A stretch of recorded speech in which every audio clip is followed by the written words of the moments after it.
Hi friends, welcome back to Anand general study channel.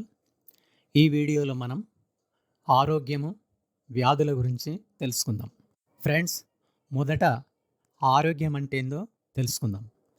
మనిషి శారీరకంగాను, మానసికంగాను, సామాజికంగాను మరియు ఆర్థికంగాను తను ఉన్న పరిసరాలలో హాయిగా జీవించడాన్ని ఆరోగ్యం అని చెప్పుకోవాలి. ఆరోగ్యం అనేది మనిషికి ప్రాథమిక హక్కు. ఫ్రెండ్స్, మనిషి ఆరోగ్యంగా ఉండాలంటే బరువు అంటే వయస్సు ప్రకారం, శారీరక ఉష్ణోగ్రత, గుండె లయ, నాడీ లయ, రక్తపోటు మరియు మూల జీవక్రియ రేటు తగు విధంగా ఉండాలి. ఫ్రెండ్స్, ఇప్పుడు అనారోగ్యం అంటే ఏందో తెలుసుకుందాం. మనిషి శారీరకంగాను, మానసికంగాను, సామాజికంగాను మరియు ఆర్థికంగాను స్వల్పంగా మార్పును తన జీవన పరిస్థితులలో గమనిస్తే దానిని వ్యాధి లేక అనారోగ్యం, ఇల్ హెల్త్ అని నిర్వచించవచ్చు. మరి ఆరోగ్యం కొరకు తీసుకోవలసిన జాగ్రత్తలు ఏందో తెలుసుకుందాం. 1. పౌష్టికాహారం, తర్వాత సమతుల్య ఆహారం, తర్వాత శారీరక వ్యాయామం, మానసిక వ్యాయామం, ధ్యానం. ఇవన్నీ మనిషి ఆరోగ్యంగా ఉండడానికి తీసుకోవలసిన జాగ్రత్తలు. ఫ్రెండ్స్, ఇప్పుడు వ్యాధులు ఎన్ని రకాలో తెలుసుకుందాం. చాలా విస్తృత వర్గీకరణ ప్రకారం వ్యాధులను ఈ క్రింది వాటి కింద వర్గీకరించవచ్చు. 1. శారీరక వ్యాధులు, 2. మానసిక వ్యాధులు, 3. అంటువ్యాధులు, 4. అంటువ్యాధులు కాని వ్యాధులు, 5. లోపం వ్యాధులు, 6. వారసత్వంగా వచ్చే వ్యాధులు, 7. క్షీణించిన వ్యాధులు, 8. సామాజిక వ్యాధులు, 9. స్వీయ సంబంధిత వ్యాధులని చెప్పుకోవచ్చు. ఫ్రెండ్స్, ఇప్పుడు సంక్రమణ వ్యాధులు లేదా అంటువ్యాధుల గురించి తెలుసుకుందాం. అన్ని అంటువ్యాధుల్లో 17% కంటే ఎక్కువ వెక్టార్ ద్వారా సంక్రమించే వ్యాధులు అని చెప్పుకోవాలి. అవి పరాన్నజీవులు, బ్యాక్టీరియా లేదా వైరస్ల వల్ల సంభవించవచ్చు. మరి వెక్టార్లు అంటే ఏందో ఇప్పుడు తెలుసుకుందాం. ఆర్థ్రోపోడ్లు, దోమలు, ఈగలు, ఇసుక ఈగలు, పేలు మరియు పురుగులతో వ్యాధికారక వాహకాలను వెక్టార్లు అంటారు. వెక్టార్ ద్వారా సంక్రమించే పరాన్నజీవులు, వైరస్లు మరియు బ్యాక్టీరియా వల్ల కలిగే మానవ అనారోగ్యాలను వెక్టార్ ద్వారా సంక్రమించే వ్యాధులని అంటారు. ఫ్రెండ్స్, ఇప్పుడు వ్యాధికారక సూక్ష్మజీవులైన బ్యాక్టీరియాల గురించి తెలుసుకుందాం. బ్యాక్టీరియా ద్వారా వచ్చే జబ్బు ధనుర్వాతం లేదా టిటానస్ అని చెప్పుకోవాలి. ఇది క్లోస్ట్రీడియం టెటానీ బ్యాక్టీరియా అనే పరాన్నజీవి ద్వారా వస్తుంది. టెటానస్ అనేది క్లోస్ట్రీడియం టెటానీ అనే బ్యాక్టీరియా వల్ల కలిగే ఇన్ఫెక్షన్. ఈ బ్యాక్టీరియా శరీరంలోకి ప్రవేశించినప్పుడు అవి బాధాకరమైన కండరాల సంకోచాలకు కారణమయ్యే టాక్సిన్ను ఉత్పత్తి చేస్తాయి. ధనుర్వాతం యొక్క మరొక పేరు లాక్జా. ఇది తరచుగా ఒక వ్యక్తి యొక్క మెడ మరియు దవడ కండరాలు లాక్ అయ్యేలా చేస్తుంది. నోరు తెరవడం లేదా మింగడం కష్టతరం చేస్తుంది. ఫ్రెండ్స్, బ్యాక్టీరియా ద్వారా వచ్చే నెక్స్ట్ జబ్బు కలరా.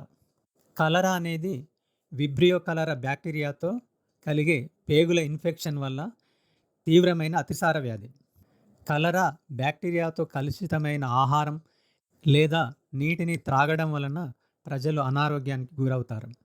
ఈ ఇన్ఫెక్షన్ తరచుగా తేలికపాటి లేదా లక్షణాలు లేకుండా ఉంటుంది, కానీ కొన్నిసార్లు తీవ్రంగా మారి ప్రాణాంతకం అవుతుంది. ఫ్రెండ్స్, బ్యాక్టీరియా వల్ల వచ్చే నెక్స్ట్ జబ్బు టైఫాయిడ్. టైఫాయిడ్ అనేది సాల్మొనెల్లా టైఫియా బ్యాక్టీరియా ద్వారా వస్తుంది. టైఫాయిడ్ జ్వరం శరీరం అంతటా వ్యాపించి అనేక అవయవాలను ప్రభావితం చేస్తుంది. తక్షణ చికిత్స తీసుకోకుంటే అది తీవ్రమైన సమస్యలకు దారితీస్తుంది మరియు ప్రాణాంతకం కూడా కావచ్చు. టైఫాయిడ్ అనేది ఫుడ్ పాయిజనింగ్ వలన కలుగుతుంది. ఫ్రెండ్స్, బ్యాక్టీరియా వల్ల వచ్చే నెక్స్ట్ జబ్బు క్షయవ్యాధి లేదా ట్యూబర్కులోసిస్. క్షయవ్యాధి అనేది ఒక అంటువ్యాధి. ఇది చాలా తరచుగా ఊపిరితిత్తులను ప్రభావితం చేస్తుంది. ఈ వ్యాధిని కలిగించే బ్యాక్టీరియా పేరు మైకోబ్యాక్టీరియం. వ్యాధి సోకిన వ్యక్తులు దగ్గినప్పుడు కానీ, తుమ్మినప్పుడు లేదా ఉమ్మివేసినప్పుడు ఇది గాలి ద్వారా వ్యాపిస్తుంది. క్షయవ్యాధిని నివారించవచ్చు మరియు నయం కూడా చేయవచ్చు. ఫ్రెండ్స్, బ్యాక్టీరియా వల్ల వచ్చే నెక్స్ట్ జబ్బు పేరు కుష్టు వ్యాధి లేదా లెప్రసీ. ఈ వ్యాధి మైకోబ్యాక్టీరియం లెప్రే అని పిలువబడే బ్యాక్టీరియా ద్వారా వ్యాపిస్తుంది. ఈ వ్యాధిని హాన్సెన్స్ వ్యాధి అని కూడా పిలుస్తారు. ఇది దీర్ఘకాలిక అంటువ్యాధి. ఈ వ్యాధి చర్మం, పరిధీయ నరాలు, ఎగువ శ్వాసకోశం యొక్క శ్లేష్మ ఉపరితలాలు మరియు కళ్ళను ప్రభావితం చేస్తుంది. బాల్యం నుండి వృద్ధాప్యం వరకు అన్ని వయసుల వారికి ఈ వ్యాధి ఎప్పుడైనా రావచ్చు. ట్రీట్మెంట్ ద్వారా ఈ వ్యాధిని నయం చేసుకోవచ్చు. ఫ్రెండ్స్, బ్యాక్టీరియా ద్వారా వచ్చే నెక్స్ట్ జబ్బు పేరు న్యూమోనియా. న్యూమోనియా అనేది డిప్లోకాకస్ న్యూమోనియా అనే బ్యాక్టీరియా ద్వారా కలుగుతుంది. ముఖ్యంగా న్యూమోనియా 1 లేదా 2 ఊపిరితిత్తులను ప్రభావితం చేసే ఇన్ఫెక్షన్. ఇది ఊపిరితిత్తుల యొక్క గాలి సంచులు లేదా అల్వియోలోని ద్రవం లేదా చీముతో నింపేలా చేస్తుంది. ఫ్రెండ్స్, బ్యాక్టీరియా ద్వారా వచ్చే నెక్స్ట్ జబ్బు డిప్తీరియా. ఈ డిప్తీరియా అనే జబ్బు కోరినే బ్యాక్టీరియం డిప్తీరియా అనే బ్యాక్టీరియా ద్వారా కలుగుతుంది. ఈ బ్యాక్టీరియా టాక్సిన్ను తయారు చేస్తుంది. ఇది తీవ్రమైన ఇన్ఫెక్షన్. దీని వలన శ్వాస పీల్చుకోవడం, ఆహారం మింగడానికి ఆటంకం కలుగుతుంది. గుండె లయ సమస్యలు మరియు మరణానికి కూడా దారితీస్తుంది. శిశువులు, పిల్లలు, టీనేజ్ మరియు పెద్దలకు డిప్తీరియాను నివారించడానికి సిడిసి టీకాలు వేసుకోవాలి. ఫ్రెండ్స్, బ్యాక్టీరియా ద్వారా వచ్చే నెక్స్ట్ జబ్బు ప్లేగు. ప్లేగు అనేది ఎర్సీనియా పెస్టిస్ అనే బ్యాక్టీరియా ద్వారా కలుగుతుంది. ఇది మానవులను మరియు ఇతర క్షీరదాలను ప్రభావితం చేసే వ్యాధి. ఈ వ్యాధి ఓ రకమైన పురుగుల ద్వారా వ్యాపిస్తుంది. ఈ వ్యాధి ఉన్న ఎలుకలు, ఉడతలు వంటి జంతువులు పురుగులు కుట్టి ఆ తర్వాత జంతువులను, మనుషులను ఎవరిని కుట్టినా వారికి ఆ వ్యాధి సోకుతుంది. ప్లేగు వ్యాధి ఉన్న మనుషుల నుంచి, జంతువుల నుంచి పురుగులతో సంబంధం లేకుండా ప్లేగు వ్యాధి మరొకరికి సోకుతుంది. ఫ్రెండ్స్, బ్యాక్టీరియా ద్వారా వచ్చే నెక్స్ట్ జబ్బు కోరింత దగ్గు లేదా వూఫింగ్ కాఫ్. ఈ వూఫింగ్ కాఫ్ అనేది హిమోఫిలిస్ పెర్టుసిస్ బ్యాక్టీరియా ద్వారా కలుగుతుంది. ఇది అంటువ్యాధి. ఈ వ్యాధి సోకిన వారిలో శ్వాసకోశం దెబ్బతింటుంది. చాలామంది వ్యక్తులలో ఇది తీవ్రమైన దగ్గుతో గుర్తించబడుతుంది. ఆ తర్వాత ఊపిరి పీల్చుకోవడం ఊఫ్ లాగా ఉంటుంది. అందుకే దాన్ని వూఫింగ్ కాఫ్ అని అంటారు. ముఖ్యంగా చిన్నపిల్లలు అప్పుడప్పుడు మనం ఈ వూఫింగ్ కాఫ్ను చూస్తుంటాం. ఫ్రెండ్స్, బ్యాక్టీరియా ద్వారా వచ్చే నెక్స్ట్ జబ్బు విరేచనాలు లేదా డీసెంటరీ. ఈ విరేచనాలు అనే జబ్బు షిగెల్లా బ్యాక్టీరియా ద్వారా కలుగుతుంది. ముఖ్యంగా ఇది కలుషిత నీటి ద్వారా వ్యాపిస్తుంది. ఈ షిగెల్లా బ్యాక్టీరియా రాడ్ ఆకారంలో ఉంటుంది. నెక్స్ట్ ఫ్రెండ్స్, బ్యాక్టీరియా ద్వారా వచ్చే నెక్స్ట్ జబ్బు ఆంథ్రాక్స్. ఈ ఆంథ్రాక్స్ అనే జబ్బు బాసిల్లస్ ఆంథ్రాసిస్ అనే బ్యాక్టీరియా ద్వారా కలుగుతుంది. సాధారణంగా ఆంథ్రాక్స్ అనే జబ్బు పశువులు, గొర్రెలు, మేకలు, ఒంటెలు వంటి గడ్డి తినే జంతువులు వచ్చే అంటువ్యాధి. కొన్ని సందర్భాలలో ఈ జంతువుల నుంచి ఆంథ్రాక్స్ మనుషులకు కూడా సోకే ప్రమాదం ఉంది.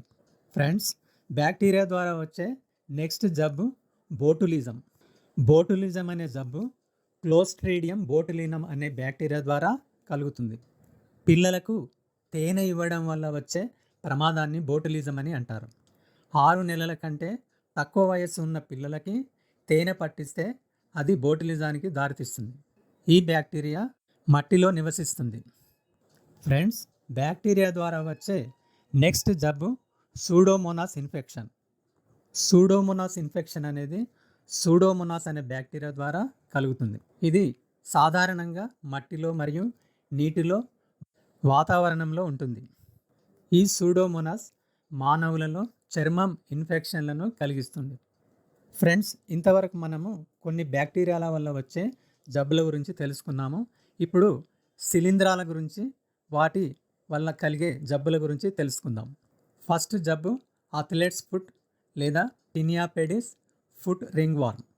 ఈ జబ్బు డెర్మటోఫైట్ ట్రైకోఫైట్ శిలీంధ్రం వల్ల కలుగుతుంది. ఈ జబ్బు కాలు యొక్క ఇంటర్ డిజిటల్ చీలికలు మరియు గోళ్లను ప్రభావితం చేసే పాదాల ఇన్ఫెక్షన్. దీనిని అథ్లెట్స్ ఫుట్ అని కూడా అంటారు. ఈ వ్యాధి కారకం చర్మపు ఉపరితలంను నాశనం చేయడం వలన చర్మం పైన గుండ్రటి గోళాకారపు లీషన్స్ ఏర్పడతాయి. అందువలన ఈ వ్యాధిని రింగ్ వార్మ్ ఇన్ఫెక్షన్ అని కూడా అంటారు. ఫ్రెండ్స్, ఇప్పుడు శిలీంధ్రాల వల్ల కలిగే నెక్స్ట్ జబ్బు క్యాండిడియాసిస్ గురించి తెలుసుకుందాం. క్యాండిడియాసిస్ అనే జబ్బు క్యాండిడా ఆల్బికాన్స్ అనే శిలీంధ్రం వల్ల కలుగుతుంది. క్యాండిడా అనేది చర్మం, శ్లేష్మ పొరలు మరియు ప్రేగులలో కనిపించే ఈస్ట్. క్యాండిడా యొక్క కొన్ని జాతులు ప్రజలలో సంక్రమణకు దారితీస్తాయి. అత్యంత సాధారణమైనది క్యాండిడా ఆల్బికాన్స్. క్యాండిడా సాధారణంగా చర్మంపై మరియు నోరు, గొంతు, గట్టు వంటి శరీరం లోపల ఇన్ఫెక్షన్లను కలిగిస్తుంది. ఫ్రెండ్స్, ఇప్పుడు శిలీంధ్రాల వల్ల కలిగే నెక్స్ట్ జబ్బు క్రిప్టోకోకోసిస్ గురించి తెలుసుకుందాం. క్రిప్టోకోకోసిస్ అనేది ప్రధానంగా ఊపిరితిత్తుల యొక్క ప్రాణాంతకమైన ఫంగల్ ఇన్ఫెక్షన్. ఈ జబ్బు క్రిప్టోకోకస్ నియోఫార్మాన్స్ అనే శిలీంధ్రం వల్ల కలుగుతుంది. ఇది న్యూమోనియాగా మరియు మెదడులో మెనింజైటిస్గా కనిపిస్తుంది. ఈ జబ్బు ఊపిరితిత్తులకు సోకినప్పుడు దగ్గు, శ్వాస తీసుకోవడంలో ఇబ్బంది, ఛాతీ నొప్పి మరియు జ్వరం కనిపిస్తాయి.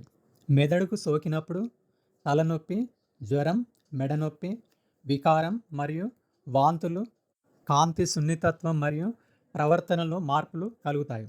ఇది చర్మంతో సహా శరీరంలోని ఇతర భాగాలను కూడా ప్రభావితం చేస్తుంది. ఫ్రెండ్స్, శిలీంధ్రాల వల్ల కలిగే నెక్స్ట్ జబ్బు ఆస్పర్గిలోసిస్. ఆస్పర్గిలోసిస్ అనేది సాధారణంగా ఊపిరితిత్తులకు సంబంధించిన ఒక ఫంగల్ ఇన్ఫెక్షన్. ఈ జబ్బు ఆస్పర్గిల్లస్ ఫ్యూమిగేటస్ అనే శిలీంధ్రం వల్ల కలుగుతుంది. ఆస్పర్గిలోసిస్ అనే వ్యాధి మానవులు, పక్షులు మరియు ఇతర జంతువులకు కూడా కనిపిస్తుంది. రోగ నిరోధక వ్యవస్థ తక్కువ స్థాయిలో ఉన్న వ్యక్తుల్లో ఇది కనిపిస్తుంది. ఫ్రెండ్స్, శిలీంధ్రాల ద్వారా కలిగే తర్వాత జబ్బు కోక్సిడియోమైకోసిస్. కోక్సిడియోమైకోసిస్ అనే జబ్బు కోక్సిడియోస్ ఇమిటిస్ అనే శిలీంధ్రం వలన కలుగుతుంది. ఈ జబ్బు వలన ఊపిరితిత్తులు మరియు వెన్నెముక గురవుతుంది. ఉత్తర మెక్సికోలోని కొన్ని ప్రాంతాల్లో కోక్సిడియోమైకోసిస్ అనే జబ్బు స్థానికంగా ఉంటుంది. ఫ్రెండ్స్, శిలీంధ్రాల వల్ల కలిగే నెక్స్ట్ జబ్బు హిస్టోప్లాస్మోసిస్. హిస్టోప్లాస్మోసిస్ అనే జబ్బు హిస్టోప్లాస్మా క్యాప్సులాటం అనే శిలీంధ్రం వల్ల కలుగుతుంది. ఈ వ్యాధి ప్రధానంగా ఊపిరితిత్తులను ప్రభావితం చేస్తుంది. అప్పుడప్పుడు ఇతర అవయవాలు కూడా ప్రభావితం అవుతాయి. ఈ వ్యాధిని చికిత్స చేయకుండా వదిలేస్తే ప్రాణాంతకం కావచ్చు. హిస్టోప్లాస్మోసిస్ అనే జబ్బు ఎయిడ్స్ రోగుల్లో సాధారణం, ఎందుకంటే వారి రోగనిరోధక శక్తి అణచివేయబడుతుంది. ఫ్రెండ్స్, శిలీంధ్రాల వల్ల కలిగే నెక్స్ట్ జబ్బు బ్లాస్టోమైకోసిస్ గిల్క్రాఫ్ట్ వ్యాధి. బ్లాస్టోమైకోసిస్ అనే జబ్బు బ్లాస్టోమైసిస్ డెర్మటిటిడిస్ అనే శిలీంధ్రం వల్ల కలిగే ఫంగల్ ఇన్ఫెక్షన్. ఇది కూడా సాధారణంగా ఊపిరితిత్తులకు సంబంధించినది. తర్వాత మెదడు, కడుపు, ప్రేగులు మరియు చర్మం కూడా ఈ వ్యాధికి గురవుతాయి. బలహీనమైన రోగనిరోధక వ్యవస్థ కలిగిన వారికి బ్లాస్టోమైకోసిస్ ముఖ్యంగా ప్రమాదకరమైనది. ఫ్రెండ్స్, శిలీంధ్రాల వల్ల వచ్చే నెక్స్ట్ జబ్బు న్యూమోసిస్టిస్ న్యూమోనియా. న్యూమోసిస్టిస్ న్యూమోనియా అనే జబ్బు న్యూమోసిస్టిస్ జిరోవిసి అనే శిలీంధ్రం వల్ల కలుగుతుంది. ఇది ఆరోగ్యకరమైన వ్యక్తుల ఊపిరితిత్తుల్లో కనిపిస్తుంది. హెచ్ఐవి ఎయిడ్స్ వ్యాధి ఉన్నవారిలో ఈ వ్యాధి తరచుగా కనిపిస్తుంది. ఫ్రెండ్స్, ఇంతవరకు మనం శిలీంధ్రాల వల్ల కలిగే కొన్ని జబ్బులను గురించి తెలుసుకున్నాం. ఇప్పుడు వైరస్లు, వాటి వల్ల కలిగే జబ్బుల గురించి తెలుసుకుందాం. ఫస్ట్ వచ్చేసి చికెన్ పాక్స్ లేదా అమ్మోరు. చికెన్ పాక్స్ అనేది వరిసెల్లా జోస్టర్ వైరస్ వల్ల కలిగే అత్యంత అంటువ్యాధి.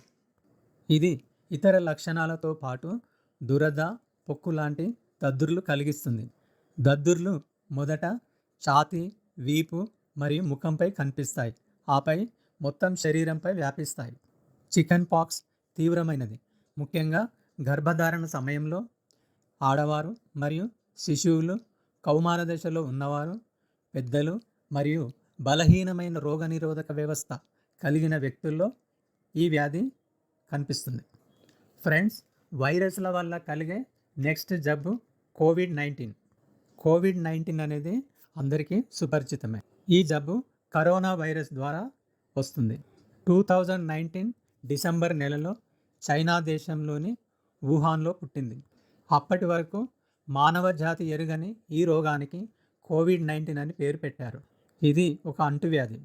ఇది severe acute respiratory syndrome corona virus 2 అనే వైరస్ వల్ల కలుగుతుంది. జ్వరం, దగ్గు, శ్వాస సరిగా ఆడకపోవడం దీని ప్రధాన లక్షణాలు. కరోనా వైరస్ సోకిన 2 రోజుల నుండి 14 రోజుల మధ్యలో ఈ లక్షణాలు కనిపించే అవకాశం ఉందని అమెరికాకు చెందిన centres for disease control and prevention CDC సంస్థ గుర్తించింది. ఫ్రెండ్స్, వైరస్ల వల్ల కలిగే నెక్స్ట్ జబ్బు హెపటైటిస్ A. హెపటైటిస్ A అనేది హెపాటో వైరస్ వల్ల కలిగే కాలేయం యొక్క అంటువ్యాధి. ఈ వ్యాధి సోకిన వారు వాంతులు, అతిసారం, కామెర్లు, జ్వరం మరియు కడుపు నొప్పి వాటితో బాధపడతారు. కలుషితమైన నీరు త్రాగడం ద్వారా ఈ వ్యాధి వ్యాపిస్తుంది. ఇది అంటువ్యాధి. ఈ వ్యాధి కలిగిన వ్యక్తి సన్నిహితంగా ఉండడం వలన కూడా ఈ వ్యాధి వస్తుంది. ఫ్రెండ్స్, నెక్స్ట్ వైరస్ల వల్ల కలిగే నెక్స్ట్ జబ్బు డెంగ్యూ జ్వరం. డెంగ్యూ జ్వరం అనేది ఈడెస్ రకానికి చెందిన అనేక జాతుల ఆడదోమల వల్ల కలుగుతుంది. ఈ వైరస్లు దోమలను ఆశ్రయిస్తాయి. దోమల ద్వారా ఈ జబ్బు వ్యాపిస్తుంది. జ్వరం, తలనొప్పి, వాంతులు, కండరాలు, కీళ్ళ నొప్పులు, చర్మం దుద్దుర్లు కనిపిస్తాయి. ఫ్రెండ్స్, వైరస్ వల్ల వచ్చే నెక్స్ట్ జబ్బు హెపటైటిస్ B. హెపటైటిస్ B అనేది హెపాటో వైరస్ B ద్వారా వ్యాపిస్తుంది. కాలేయానికి వాపు రావడం, వాంతులు, పచ్చకామెర్లు ఈ వ్యాధి లక్షణాలు. ఈ వ్యాధి ముదిరితే కాలేయం గట్టిపడిపోయి లివర్ క్యాన్సర్ వచ్చే ప్రమాదం ఉంది. ఫ్రెండ్స్, వైరస్ల వల్ల వచ్చే నెక్స్ట్ జబ్బు HIV infection and AIDS. AIDS అనే జబ్బు human immuno deficiency virus HIV ద్వారా వ్యాపిస్తుంది. ఇది అంటువ్యాధుల్లో ఒకటిగా ఉంది. HIV వైరస్ అనేది రోగ నిరోధక వ్యవస్థపై దాడి చేసే ఒక వైరస్. సుదీర్ఘ పొదిగే కాలంతో జీవితకాల తీవ్రమైన అనారోగ్యానికి కారణమవుతుంది. HIV సంక్రమణ సోకిన వ్యక్తితో లైంగిక సంపర్కం ద్వారా, సోకిన వారితో సూదులు లేదా సిరంజీలను పంచుకోవడం ద్వారా ఈ వ్యాధి సోకుతుంది. HIV సోకిన స్త్రీలకు జన్మించిన పిల్లలు పుట్టకముందు లేదా పుట్టినప్పుడు లేదా తల్లిపాల ద్వారా వ్యాధి బారిన పడవచ్చు. ఫ్రెండ్స్, వైరస్ల వల్ల వచ్చే నెక్స్ట్ జబ్బు జపనీస్ ఎన్సెఫలైటిస్ లేదా మెదడు వాపు వ్యాధి. ఈ మెదడు వాపు వ్యాధి అనేది జపనీస్ ఎన్సెఫలైటిస్ వైరస్ వల్ల వస్తుంది. ఈ వైరస్ మొదట పందులు మరియు పక్షుల వంటి జాతులకు సోకుతుంది. దోమలు పందులను మరియు పక్షులను కుట్టినప్పుడు ఈ వైరస్ దోమలోకి ఎంటర్ అవుతుంది. ఈ దోమలు మనుషులను కుట్టినప్పుడు ఆ వైరస్ మనుషులోకి ప్రవేశిస్తుంది. ఫ్రెండ్స్, వైరస్ల వల్ల వచ్చే నెక్స్ట్ జబ్బు మమ్స్ లేదా గవద బిళ్ళలు. ఈ గవద బిళ్ళలు అనే జబ్బు మమ్స్ వైరస్ ద్వారా కలుగుతుంది. మమ్స్ వైరస్ పెరోటిడ్ గ్రంథులను ప్రభావితం చేస్తుంది. ఈ పెరోటిడ్ గ్రంథులు చెవులకు క్రింద మరియు ముందు భాగంలో ఉండి లాలాజలాన్ని స్రవిస్తాయి. లాలాజలం జీర్ణ ప్రక్రియలో పనికి వస్తుంది. ఈ పెరోటిడ్ గ్రంథులు వాపునకు గురవుతాయి. ముఖ్యంగా ఈ జబ్బు 2 నుంచి 12 సంవత్సరాల పిల్లలకు ఎక్కువగా సోకుతుంది. ఫ్రెండ్స్, వైరస్ల వల్ల కలిగే నెక్స్ట్ జబ్బు నిపా వైరస్ వ్యాధి. నిపా వైరస్ వ్యాధి అనేది నిపా వైరస్ వలన కలుగుతుంది. ఈ వ్యాధి గబ్బిలాల ద్వారా సంక్రమించే జూనోటిక్ వైరస్. ఇది మానవులలో మరియు ఇతర జంతువులలో నిపా వైరస్ సంక్రమణకు కారణమవుతుంది. ఇది తీవ్రమైన ప్రాణాంతకమైన వైరస్ వ్యాధి. గబ్బిలాలు, పందులు, మనుష్యుల్లో ఎవరి నుంచి ఎవరికైనా ఈ వైరస్ సోకుతుంది. 1998లో మలేషియాలో మొదటిసారిగా నిపా వైరస్ కనుగొనబడింది. అటు తర్వాత 2004లో బంగ్లాదేశ్లోకి వచ్చింది. ప్రస్తుతం ఈ వైరస్ కేరళలోకి ప్రవేశించింది. మలేషియాలోని సుంగాయ్ నిపా అనే గ్రామంలోని రోగుల నుంచి తొలిసారిగా ఈ వైరస్ను కనుగొన్నారు కాబట్టి దీనికి నిపా వైరస్గా నామకరణం చేశారు. ఫ్రెండ్స్, ఇప్పుడు పరాన్నజీవులు లేదా పారాసైట్స్ వల్ల వచ్చే జబ్బుల గురించి తెలుసుకుందాం. ఫస్ట్ వచ్చేసి మలేరియా లేదా చలి జ్వరం. ఇది ప్లాస్మోడియం అనే పరాన్నజీవి ద్వారా వ్యాపిస్తుంది. ఈ ప్లాస్మోడియం పరాన్నజీవి దోమలను ఆశ్రయించి ఉంటుంది. ఎనాఫిలిస్ అనే జాతిలోని ఆడదోమల వల్ల మాత్రమే మనుషులకు మలేరియా వ్యాపిస్తుంది. దోమలు మనుషులను కుట్టినప్పుడు ప్లాస్మోడియం పరాన్నజీవులు మనుషుల దేహంలోకి ప్రవేశిస్తాయి. మలేరియా ఏ విధంగా వస్తుందో కనిపెట్టినందుకు గాను ఫ్రెంచ్ రక్షణ వైద్యుడైన చార్లెస్ లూయి అల్ఫోన్స్ లావెరిన్కు 1907లో నోబెల్ బహుమతి లభించింది. మలేరియా పరాన్నజీవి యొక్క జీవిత చక్రము, అది దోమలలో మనుషులలో ఎలా నివసిస్తుందో తెలిపినందుకు గాను 1902లో రొనాల్డ్ రాస్కు నోబెల్ బహుమతి లభించింది. అన్ని దోమలు మలేరియాను వ్యాప్తి చేయవు. కేవలం ఎనాఫిలిస్ అనే జాతిలోని ఆడదోమల వల్ల మాత్రమే మలేరియా వస్తుంది. ఫ్రెండ్స్, పరాన్నజీవుల ద్వారా కలిగే నెక్స్ట్ జబ్బు అమీబియాసిస్. అమీబియాసిస్ అనేది ఎంటమీబా హిస్టోలిటికా అనే పరాన్నజీవి ద్వారా కలుగుతుంది. కలుషితమైన నీరు మరియు ఆహారం ద్వారా ఈ పరాన్నజీవి మానవుడిలోకి ప్రవేశిస్తుంది. ఈ వ్యాధిని అమీబిక్ డీసెంటరీ అని కూడా పిలుస్తారు. సరైన ఔషధంతో అమీబియాసిస్ను పూర్తిగా నయం చేయవచ్చు.